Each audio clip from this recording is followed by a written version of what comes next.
आज के वीडियो में मैं आपको एक बेस्ट एमएसीडी ट्रेडिंग स्ट्रैटेजी बताऊंगा जिसे सीखकर आप अच्छा खासा प्रॉफिट जनरेट कर सकते हो। एमएसीडी ट्रेडर्स द्वारा यूज किए जाने वाले एक बहुत ही फेमस इंडिकेटर है, पर बहुत से लोग एक मिस्टेक करते हैं, वो है एमएसीडी को सिंगल अलोन यूज करना, क्योंकि एमएसीडी रेंजिंग मार्केट में हमें कंटिन्यूअसली फेक सिग्नल देता रखता है, जिसके वजह से हमें भारी नुकसान का सामना करना पड़ता है। तो वीडियो शुरू करने के पहले मैं थोड़ा एमएसीडी बुलिश क्रॉसओवर और बेरिश क्रॉसओवर को डिस्क्राइब कर देता हूं। एमएसीडी का मतलब मूविंग एवरेज कन्वर्जेंस डाइवर्जेंस होता है। एमएसीडी में मेनली दो लाइनें होती हैं, एमएसीडी लाइन और सिंगल लाइन। ये दो लाइनें हमें क्रॉसओवर के थ्रू बाय और सेल के सिग्नल देते हैं। तो जब जीरो लाइन के नीचे एमएसीडी लाइन सिग्नल लाइन को नीचे से ऊपर की तरफ क्रॉस करता है तो ये एक बुलिश क्रॉसओवर होता है, मतलब ये एक बाई का सिग्नल है। और जब भी जीरो लाइन के ऊपर एमएसीडी लाइन सिग्नल लाइन को ऊपर से नीचे की तरफ क्रॉस करता है तो ये एक बेरिश सिग्नल होता है, डेट मतलब सेल सिग्नल होता है। यहां तक अगर आपको समझ आ गया तो हम आगे स्ट्रेटेजी की ओर बढ़ते हैं। तो हमारी जो स्ट्रेटेजी है उसके लिए हम एमएसीडी के साथ 200 एक्सपोनेंशियल मूविंग एवरेज को यूज करेंगे। तो ये स्ट्रेटेजी बहुत सिंपल है। इस स्ट्रेटेजी में हम 200 मूविंग एवरेज को as a support and resistance use करेंगे।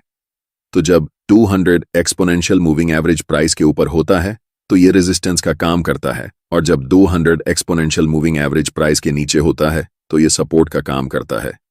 आइए स्ट्रेटेजी को एग्जाम्पल की हेल्प से समझते हैं।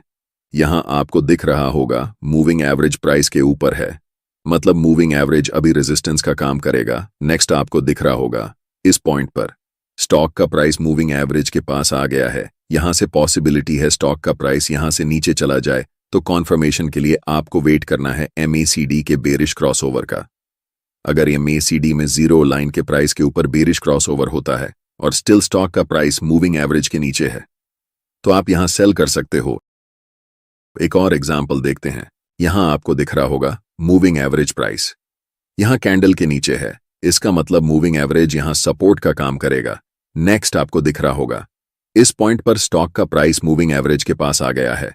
यहां से पॉसिबिलिटी है स्टॉक का प्राइस वापस ऊपर की तरफ चला जाए, इसलिए कॉन्फर्मेशन के लिए आपको एमएसीडी के बुलिश क्रॉसओवर का वेट करना है। अगर जीरो लाइन के नीचे बुलिश क्रॉसओवर होता है और स्टिल कैंडल यहां प्राइस मूविंग एवरेज के ऊपर है तो आप यहां बाय कर सकते हो। जो हमारी नेक्स्ट स्ट्रेटजी है उसमें हम मैकडी को प्राइस एक्शन के साथ कंबाइंड करके यूज करेंगे। वीडियो को कंटिन्यू करते हैं। यहां आपको एक डाउन ट्रेंड दिख रहा होगा। स्टॉक अपना लोअर लो और लोअर हाई बनाते हुए नीचे की तरफ जा रहा है। क्योंकि ये एक डाउन ट्रेंड है इसलिए हम ट्रेंड लाइन प्राइस के ऊपर ड्रॉ करेंगे। यहां आपको दिख रहा होगा इस लेवल पर प्राइस मल्टीपल टाइम रिजेक्ट होकर नीचे चला जाता है, तो हमने इस लेवल पर एक ट्रेंड लाइन ड्रॉ किया। नेक्स्ट आपको दिख रहा होगा इस पॉइंट पर एमएसीडी में एक बुलिश क्रॉसओवर होता है, पर इमीडिएटली आपको कोई ट्रेड नहीं लेना है। आपको ट्रेंड लाइन के ब्रेकआउट का वेट करना है। नेक्स्ट इस पॉइंट पर दिख रहा है एक ग्रीन कैंडल ने ट्रेंड लाइन को ब्रेक किया। अगर नेक्स्ट डे इस ग्रीन कैंडल का हाई टूट जाए तो आप यहां बाय कर सकते हो। एक और एग्जांपल देखते हैं। तो यहां आपको दिख रहा होगा स्टॉक अप ट्रेंड में है। स्टॉक अपना हायर हाई और हायर लो बनाते हुए ऊपर की तरफ जा रहा है। क्योंकि ये एक अप ट्रेंड है हम ट्रेंड लाइन प्राइस के नीचे ड्रॉ करेंगे। नेक्स्ट आपको दिख रहा होगा इस पॉइंट पर मैकडी में एक बेरिश क्रॉसओवर होता है, पर हमें इमीडिएटली ट्रेड नहीं लेना है। हमें ट्रेंड लाइन के ब्रेकआउट का वेट करना है।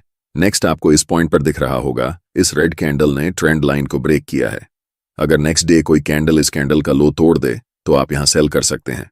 अगर आप लोगों को ट्रेंड लाइन या level of support and level of resistance draw करना नहीं आता तो आपके लिए एक सेपरेट वीडियो बनाया है, इसे आप यहां क्लिक करके देख सकते हैं। वीडियो को लाइक और चैनल को सब्सक्राइब जरूर करें। धन्यवाद।